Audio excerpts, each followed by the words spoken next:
inputs by a select committee. Thank you, sir. Thank you. Honorable Member Dr. Bhavat Karatji, you will be speaking in Marathi, and this is your maiden speech. You will have 15 minutes. माननीय सभापती महोदय, हे bill मी मराठीमध्ये मांडणार आहे. मला त्यासाठी परवानगी द्यावी. सर्वप्रथम आमच्या पक्षाचे नेते आणि आपण मला सभागृहामध्ये बिल मांडण्याची परवानगी दिली म्हणून मी त्यांचे आभार व्यक्त करतो. माननीय सभापती महोदय, आपल्या देशाचे यशस्वी पंतप्रधान माननीय नरेंद्रजी मोदी यांच्या नेतृत्वाखाली केंद्रीय आरोग्यमंत्री माननीय डॉक्टर हर्षवर्धनजी यांनी महिलांचा सन्मान, महिलांचा स्वाभिमान, महिलांना संरक्षण, महिलांना सुविधा आणि महिलांना सशक्तीकरण करण्यासाठी तसेच महिलाचे रिप्रोडक्टिव्ह अधिकार वाढवण्यासाठी हे बिल सभागृहात आणलेलं आहे. म्हणून मी माननीय पंतप्रधान मोदी साहेब आणि तसेच आरोग्यमंत्री डॉक्टर हर्षवर्धनजी यांचं मी अभिनंदन करतो. 26 मे 2014 साली मोदी साहेबांनी ज्यावेळेस शपथ घेतली आणि शपथ घेतल्यानंतर पहिल्याच भाषणामध्ये त्यांनी सांगितलं होतं की माझं सरकार गरीब कल्याणासाठी समर्पित राहील.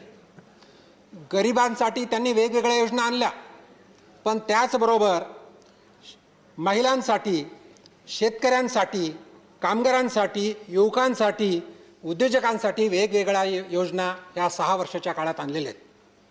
माननीय सभापती महोदय, MTP बिल 2020 हे महिलांना रिप्रोडक्टिव्ह अधिकार देण्यासाठी या सभागृहामध्ये आणलेलं आहे. यामध्ये महिलांचं आरोग्य आणि महिलाचे अधिकार हे महत्त्वाचे असल्यामुळे अगदी काही क्षणातच विविध महिलांच्या सुविधासाठी जे या 6 वर्षाच्या काळामध्ये योजना आणल्या त्या मी आपल्या सभागृहात नमूद करू इच्छितो. माननीय सभापती महोदय, बेटी बचाओ बेटी पढाओ ही योजना, ट्रिपल तलाक योजना, प्रधानमंत्री जननी सुरक्षा योजना, प्रेग्नंट महिलांसाठी मॅटर्निटी लीव जी 3 महिन्यापासून 6 महिन्यापर्यंत आणली, तसेच सॅनिटरी नॅपकिन्सवरती GST लावलेला नाही, प्रधानमंत्री उज्ज्वला योजना, ग्रामीण भागात टॉयलेट बांधून महिलांसाठी उपस्थित केलेली सुविधा, मिशन इंद्रधनुष्य म्हणजे प्रेग्नंट महिलांना, आदिवासी महिलांना विशेषतः त्यांच्या घरी जाऊन टीकाकरण किंवा वॅक्सिन देण्याची योजना, वंदे मातरम योजना आणि आयुष्यमान भारत योजना अशा बऱ्याचशा योजना महिलांसाठी आणि आरोग्यासाठी या 6 वर्षाच्या काळात आपल्या देशाचे पंतप्रधान माननीय मोदी साहेब आणि केंद्रीय मंत्री हर्षवर्धनजी यांनी आणलेले आहेत. आता मी सध्याचा जो कायदा आहे हा कायदा 10 ऑगस्ट 1971 साली पार्लमेंटमध्ये मंजूर झाला, पण त्याची हिस्ट्री बघण्याची गरज आहे. 1860 साली जर ॲबॉर्शन केलं सभापती महोदय तर ते क्रिमिनलाइज व्हायचं. 312 इंडियन पिनल कोड प्रमाणे त्यांना शिक्षा होत होती. त्यानंतर 1957 साली मुदलियार कमिटी नेमली आणि या कमिटीच्या माध्यमातून ॲबॉर्शनचे वेगवेगळे प्रॉब्लेम्स काय आहेत, ॲबॉर्शनचे कॉम्प्लिकेशन्स काय आहेत याच्यावरती अभ्यास केला. 1962 साली मुंबईमध्ये फॅमिली प्लॅनिंग अँड रिसर्चचं एक अधिवेशन झालं. त्यामध्ये एक निर्णय घेण्यात आला की या देशामध्ये ॲबॉर्शन हे लिबरलायझेशन झालं पाहिजे, ॲबॉर्शनला मान्यता द्यायला पाहिजे असा विचार मांडला गेला. आमचे आरोग्यमंत्री डॉक्टर हर्षवर्धन साहेबांनी सांगितल्याप्रमाणे 1966 साली डॉक्टर शांतीलाल शहा कमिटी नेमली, पण त्या अगोदर ऑनरेबल लेट प्राईम मिनिस्टर माननीय लाल बहादूरजी शास्त्री यांच्या अध्यक्षतेखाली पार्लमेंटरी कमिटीची बैठक झाली आणि त्यावेळेस विचार मांडला गेला, जर फेल्युअर ऑफ कॉन्ट्रासेप्टिव्ह जर असेल तर ॲबॉर्शन किंवा MTP लिगलाइज करावी हा विचार त्यावेळेस मांडला गेला. डॉक्टर शांतीलाल शहाच्या कमिटीला संपूर्ण देशभरात फिरून ॲबॉर्शनबद्दल MTB बद्दल एक रिपोर्ट बनवण्याचं सांगितलं आणि तो रिपोर्ट बनल्यानंतर वेगवेगळ्या स्टेटमध्ये तो रिपोर्ट पाठवला. त्यांच्याकडून वेगवेगळ्या स्टेटचं उत्तरं देण्यात आली, मागितलं, त्यांची माहिती मागितली. काही राज्यांनी उत्तर दिली, काही राज्यांनी उत्तर दिली नाहीत. पण जो रिपोर्ट तयार झाला तर तो 1969 साली तत्कालीन हेल्थ मिनिस्टर माननीय S. चंद्रशेखर यांनी पटलावर ठेवलं. पण त्यावेळेस निर्णय काही झाला नाही माननीय सभापती महोदय.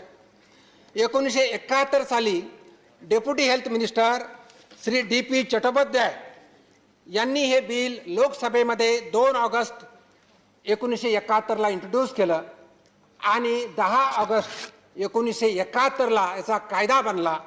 हा कायदा बनला पण हा कायदा संपूर्ण स्टेटमध्ये लागू शकला नाही. त्यावेळेस जम्मू काश्मीरमध्ये कायदा नव्हता, पण संपूर्ण देशभरामध्ये जम्मू काश्मीर शिवाय हा कायदा लागू करण्यात आला. आणि हा कायदा लावणारा त्यावेळेस भारत हा 15व्या देशामध्ये होता. म्हणजे फक्त 15 देशामध्ये MTBचा कायदा लागू होता. आता MTBचा कायदा काय आहे 1971चा मी आपल्याला सांगणार आहे. पण आत्ताच ऑनरेबल मेंबर यांनी सांगितल्याप्रमाणे हा कायदा परिपूर्ण नव्हता. मेडिकल सायन्समध्ये ॲडव्हान्समेंट खूप झालेली आहे, रिसर्च झालेला आहे, फार्मास्युटिकल्समध्ये रिसर्च झालेलं आहे, वेगवेगळ्या प्रकारचे ड्रग्स आलेले आहेत. म्हणून मागच्या 50 वर्षापासून हा कायदा बदलावा अशा ह्युमन राईट्स ऑर्गनायझेशन, मानव अधिकारचे ऑर्गनायझेशन, वुमन्स राईट्स ऑर्गनायझेशन मागणी करत होते की हा कायदा बदलला पाहिजे. आणि आपण जर पाहिलं तर बऱ्याचशा जर्नलमध्ये जर मॅटर्नल मॉर्टिलिटी रेट पाहिला तर 13 ते 15% डेथ, मॅटर्नल डेथ हे फक्त आणि फक्त इल्लिगल ॲबॉर्शनमुळे होत होते. आणि भारत देशामध्ये दररोज 10 महिलांचा डेथ हे इल्लिगल ऑपरेशन्स, इल्लिगल ॲबॉर्शन्समुळे होत होते. त्याच वेळेस माननीय आरोग्यमंत्री यांनी सांगितल्याप्रमाणे सुप्रीम कोर्टमध्ये सुद्धा आणि हायकोर्टमध्ये वेगवेगळ्या बऱ्याचशा केसेस होत्या. ॲबॉर्शनला मुदतवाढ द्यावी किंवा ॲबॉर्शन करावं, परवानगी द्यावी म्हणून अशा केसेस होत्या. म्हणून ही अमेंडमेंट बिल तयार केलेलं आहे. माननीय सभापती महोदय, मी थोडक्यात जुना कायदा 1971 कायदा आणि आता येणारा नवीन कायदा किंवा नवीन बिलमध्ये काही कॉमन पॉईंट्स आहेत ते थोडक्यात मी आपल्याला सांगू इच्छितो.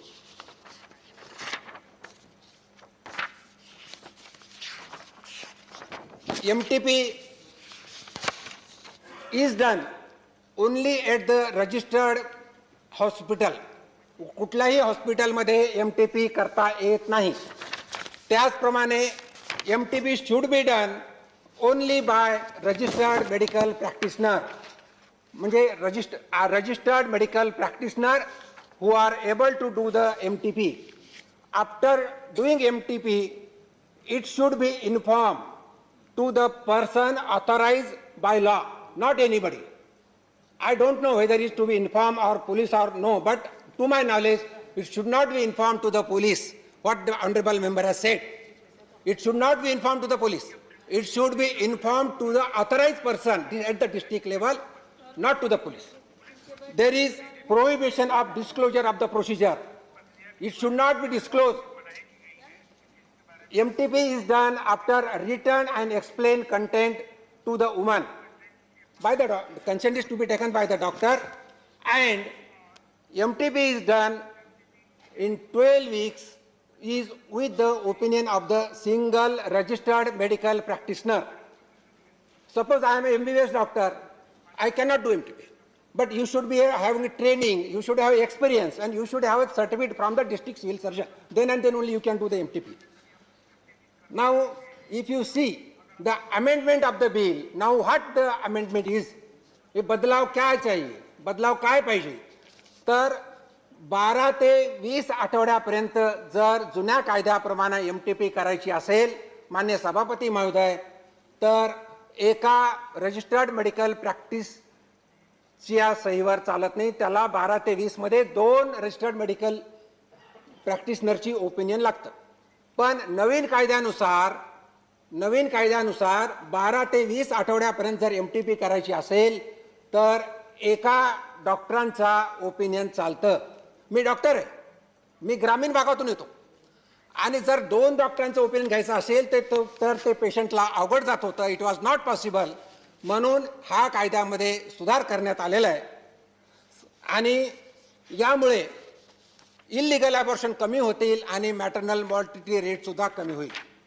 माननीय सभापती महोदय, जुन्या कायद्यामध्ये 20 आठवड्यानंतर MTP करायला अलाउड नाहीये. No MTP after 20 weeks, whatever may be the reason.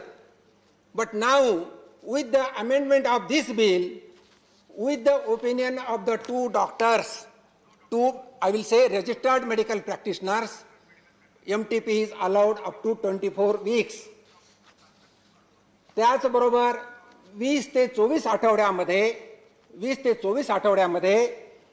there are certain cases, as it is discussed earlier, महिलेला शारीरिक किंवा मानसिक त्रास झाला असेल तर महिलेला शारीरिक आणि मानसिक त्रासच्या काही कारणे आहेत. There are some reasons. One is a survivor of rapes. Other is a victims of incest. Third is vulnerable woman, mentally ill woman, differently abled woman, and minor girl whose age is small. वरील पीडित महिलांना या कायद्यामध्ये बदलांचा फायदा होणार आहे, जे जुन्या MTP ऍक्ट 1971 प्रमाणे होत नव्हता. माननीय सभापती महोदय, सभागृहाला समजून घेण्याची गरज आहे.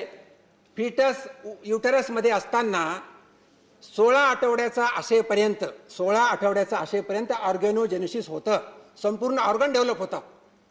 आणि ऑर्गन डेव्हलप जरी झाले आणि ॲडव्हान्स सोनोग्राफी जरी केलं तर त्या फिटसमध्ये काही डिफेक्ट असेल तर तो 20 आठवड्यापर्यंत डायग्नोज होऊ शकत नाही.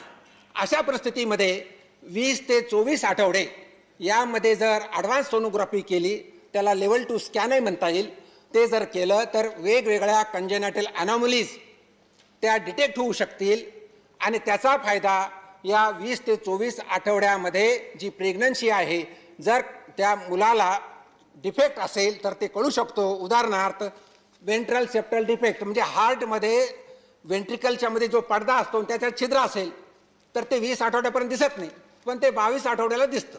म्हणून या कायद्याचा फायदा, या बिलाचा फायदा आता 20 ते 22 आठवड्यामध्ये होणार आहे. त्याचपर्यंत ब्रेन अनॉमलीज, मेंदूच्या एनएनकेफाली असेल, हायड्रोकेफलस असेल, इंटेस्टायनल ऑब्स्ट्रक्शन्स, genitourinary anomalies, these anomalies which are incompatible to the life, these are diagnosed between 20 to 24 weeks. So MTP is allowed now as per the new bill between 20 to 24 weeks. म्हणून या बिलाचा फायदा 20 ते 24 आठवडे या महिलांसाठी होणार आहे. त्याचबरोबर महत्त्वाचा मुद्दा आहे, now India is becoming progressive country because of in this contest.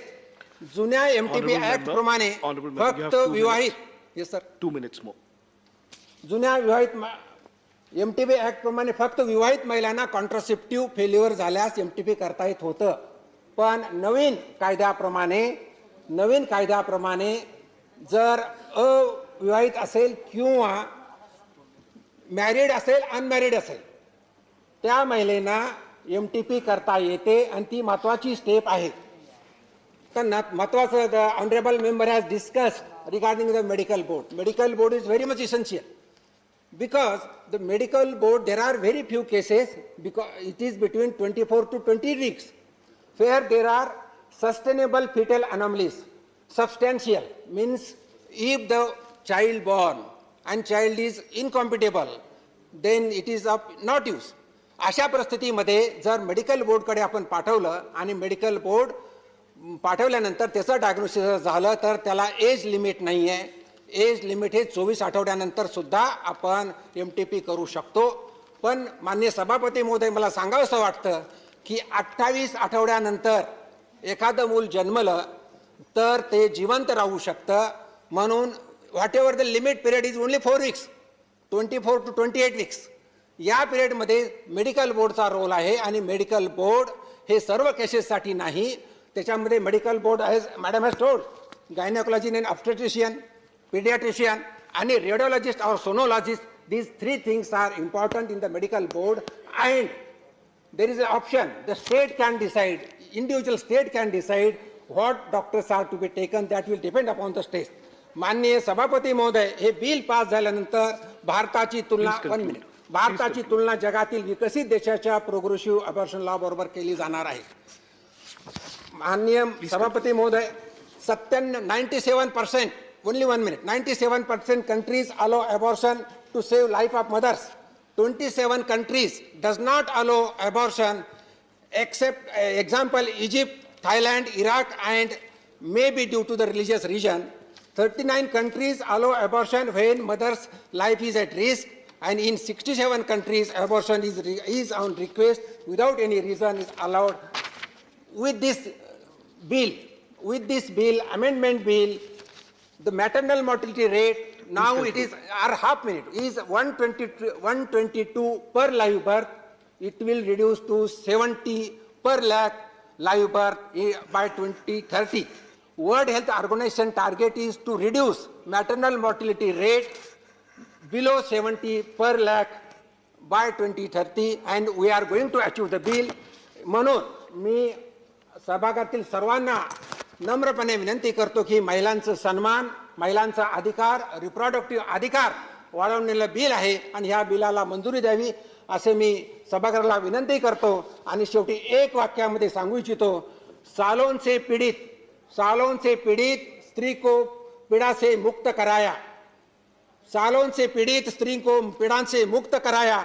Modi ji आपने खोया हुआ सम्मान स्त्री को पुन्हा दिलाया. मोदी जी आपने खोया हुआ सम्मान स्त्री को पुन्हा दिलाया. एवढं करून मी सभागृहाला विनंती करतो की ह्या बिलाला आपण सपोर्ट करून हे बिल मंजूर करावं. धन्यवाद. Thank you, honorable member. Honorable member Dr. Shantanu Sen. You have 6.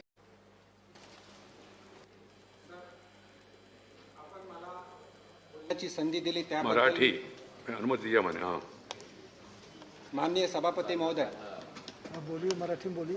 आपण मला बोलण्याची संधी दिली त्याबद्दल मी आपले आभार व्यक्त करतो आणि मी या विषयामध्ये मराठीमध्ये बोलणार आहे. आपण देशाचे उपराष्ट्रपती म्हणून 16 फेब्रुवारी 2021 एक पत्र पाठवले. निमित्त होते 21 फेब्रुवारी हा आंतरराष्ट्रीय मातृभाषा दिवस. त्या निमित्ताने आपले लेख संपूर्ण देशभरामध्ये प्रसिद्ध झालेले आहेत. आपल्या मातृभाषेचं जतन करावं, आपल्या मातृभाषेचं संवर्धन करावं आणि दैनंदिन जीवनामध्ये मातृभाषा वापरावी असं आपण आपल्या पत्रामध्ये लिहिलं होतं. आणि आपली बोलीभाषा लोपी पाहू नये किंवा नष्ट होऊ नये म्हणून आपण आपल्या मातृभाषेमध्ये बोललं पाहिजे. प्रसिद्ध साहित्यिक, मराठी साहित्यिक प्रल्हाद केशव आत्रे म्हणतात, आपल्या आईचं दूध पिलेलं आहे अशी सांगायची लाज कोणाला वाटायला नको आहे. त्याचप्रमाणे आपल्या मराठी भाषेत किंवा आपल्या मातृभाषेमध्ये आपण बोललं पाहिजे, त्याची लाज कुणाला वाटण्याची गरज नाही आहे. मराठी भाषा ही थोर महापुरुषांची भाषा आहे. मराठी भाषा ही छत्रपती शिवाजी महाराज असतील, महात्मा ज्योतिबा फुले असतील, शाहू महाराज असतील, डॉक्टर बाबासाहेब आंबेडकर असतील यांची भाषा आहे. त्याचप्रमाणे संत ज्ञानेश्वर, संत तुकाराम, संत रामदास, संत जनाबाई, संत मुक्ताबाई यांनी मराठी भाषेचं प्रबोधन करून या मराठी भाषेचे अभंग लिहिलेले आहेत. संत नामदेवाचे अभंग तर शीख धर्मगुरूच्या ग्रंथसाहेबामध्ये सुद्धा झळकत आहेत. प्रत्येकाने आपापल्या मातृभाषेची बांधिलकी, संस्कृती, साईंचे संवर्धन करण्याची गरज आहे. मराठी भाषेचा राज्यभाषा दिवस म्हणून दिनांक 27 फेब्रुवारी हा कुसुमाग्रज यांचा जन्मदिवस आहे, त्या दिवशी पाळला जातो.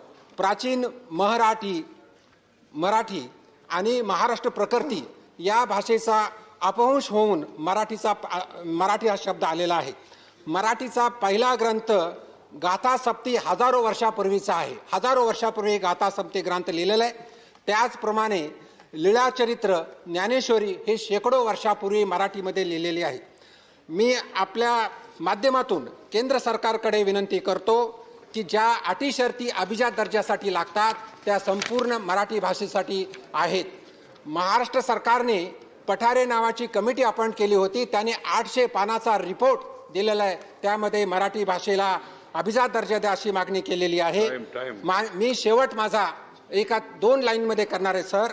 लाभले आम्हास भाग्य बोलतो मराठी, लाभले आम्हास भाग्य बोलतो मराठी, झालो खरंच धन्य ऐकतो मराठी, धर्म पंथ जात एक जाणतो मराठी, एवढ्या जगात माय मानतो मराठी, एवढ्या जगात जाय मानतो मराठी.